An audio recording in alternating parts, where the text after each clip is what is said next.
कुछ मामलों में वैज्ञानिक, प्रोफेसर, शिक्षक और विद्वान धार्मिक, कट्टरपंथी और अतिवादी क्यों होते हैं?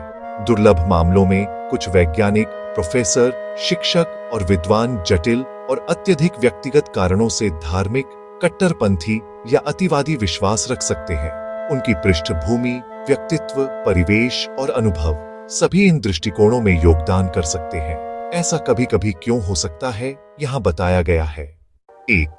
व्यक्तिगत, सांस्कृतिक या सामाजिक पृष्ठभूमि। प्रारंभिक शिक्षा।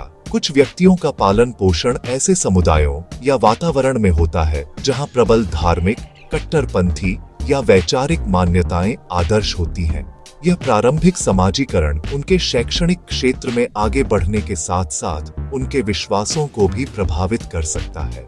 सांस्कृतिक या राष्ट्रीय संदर्भ।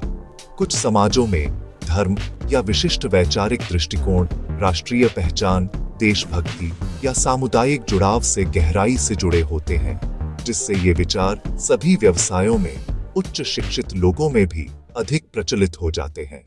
1. बौद्धिक प्रतिबद्धता और पहचान। बौद्धिक निरपेक्षता।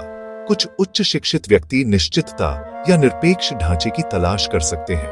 दुर्लभ मामलों में यह प्रवृत्ति धार्मिक या वैचारिक प्रणालियों के प्रति कठोर पालन को बढ़ावा दे सकती है और कभी-कभी आलोचनात्मक संवाद की जगह हठ धर्मिता होने पर कट्टरवाद या अतिवाद में बदल सकती है। आधुनिकता या मोह भंग के प्रति प्रतिक्रिया। आधुनिक जीवन, नैतिकता या वैश्विक राजनीति के पहलुओं से निराशा कुछ शिक्षाविदों को अधिक कठोर या कट्टरपंथी विश्व दृष्टिकोण की ओर ले जा सकती है और उन्हें कथित नैतिक या सामाजिक पतन के समाधान के रूप में देख सकती है। सामाजिक नेटवर्क और समूह पहचान। अलगाव या प्रतिध्वनि कक्ष। शैक्षणिक हलकों में भी संकीर्ण सामाजिक या बौद्धिक समुदायों में अलग थलग पढ़ना संभव है, जो एक विचारधारा, धर्म या विश्व दृष्टि को मजबूत करते हैं, आलोचनात्मक आत्मचिंतन को हतोत्साहित करते हैं और कट्टरपंथ को बढ़ावा देते हैं। उद्देश्य और जुड़ाव की इच्छा। साझा उद्देश्यों, धार्मिक, राजनीतिक या वैचारिक में गहरी भागीदारी, अर्थ, सौहार्द और उच्च उद्देश्य की भावना प्रदान कर सकती है। कभी कभी असहमतिपूर्ण विचारों के प्रति सहिष्णुता की कीमत पर। 1. ऐतिहासिक संदर्भ और मिसालें।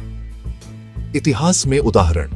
पूरे इतिहास में उच्च शिक्षित व्यक्तियों ने कभी कभी कट्टरपंथी, राष्ट्रवादी या सांप्रदायिक आंदोलनों में भाग लिया है, जो विचारधारा, शिकायत या सामाजिक परिवर्तन की इच्छा जैसे सुधारों का नेतृत्व, क्रांतिकारी आंदोलन या वैचारिक शुद्धिकरण के मिश्रण से प्रेरित होते हैं। सारांश। अधिकांश वैज्ञानिक और विद्वान आलोचनात्मक विचारक होते हैं, अतिवादी नहीं। ऐसे मामले दुर्लभ हैं। हालांकि जब ऐसा होता है तो इसके मुख्य कारण आमतौर पर प्रारंभिक परिवेश, निश्चितता या अपनेपन की आवश्यकता, सामाजिक राजनीतिक प्रभाव या मोहभंग होते हैं, जो अक्सर बौद्धिक दृढ़ विश्वास और सहकर्मी नेटवर्क द्वारा और भी जटिल हो जाते हैं।